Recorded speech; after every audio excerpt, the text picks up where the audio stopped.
ইরানের Islamic revolutionary guard কোরের commander brigadier general Ali Hajizade ইসরায়েলকে প্রস্তুত থাকতে বলে অপারেশন ট্রু প্রমিস 3 ঘোষণা দিলেন।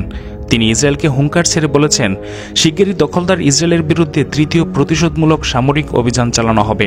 এক টেলিভিশন সাক্ষাৎকারে এমন মন্তব্য করেন আইআরজিসি এরোস্পেস ডিভিশনের কমান্ডার আমির আলী হাজিজাদে। ইরানের এক প্রতিবেদনে বলা হয়েছে, গাজা যুদ্ধের সময় ইরান ইসরায়েলের বিরুদ্ধে প্রমিস 1 এবং প্রমিস 2 পরিচালনা করে। এই দুটি অভিযানের কথা উল্লেখ করে বলেন, শীঘ্রই অপারেশন ট্রু প্রমিস 3 অভিযান চালানো হবে।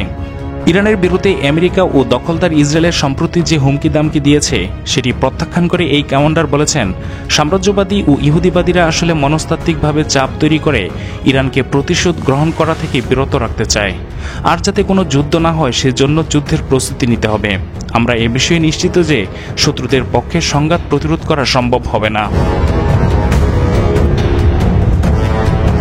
জেনারেল হাজিজাদে বলেন, আইআরজিসি এরোস্পেস ডিভিশনের সমরাস্ত্রের উৎপাদন বন্ধ করার লক্ষ্যে শত্রুদের নিরবচ্ছিন্ন প্রচেষ্টা সত্ত্বেও এই উৎপাদন কখনো বন্ধ হয়নি বলে তিনি দাবি করেন। তিনি আরও বলেন, আমরা সবসময় নিজেদেরকে যুদ্ধের জন্য প্রস্তুত রাখি এবং আল্লাহর ইচ্ছায় আমাদের সমরাস্ত্র উৎপাদন কখনো একদিনের জন্য বন্ধ হয়নি।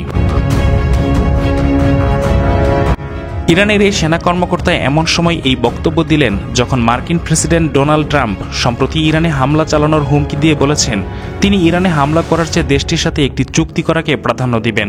অন্যদিকে ইসরায়েলি গণমাধ্যমগুলোর সাম্প্রতিক সময়ে এই জল্পনা ব্যাপকভাবে প্রচার করেছে যে তেল আবিব অচিরেই ইরানের পরমাণু স্থাপনাগুলোতে হামলা চালাতে পারে।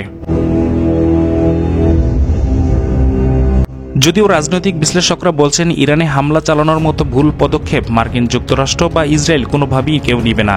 এ ধরনের পদক্ষেপ পরিস্থিতিকে আরও ভয়াবহ করে তুলবে।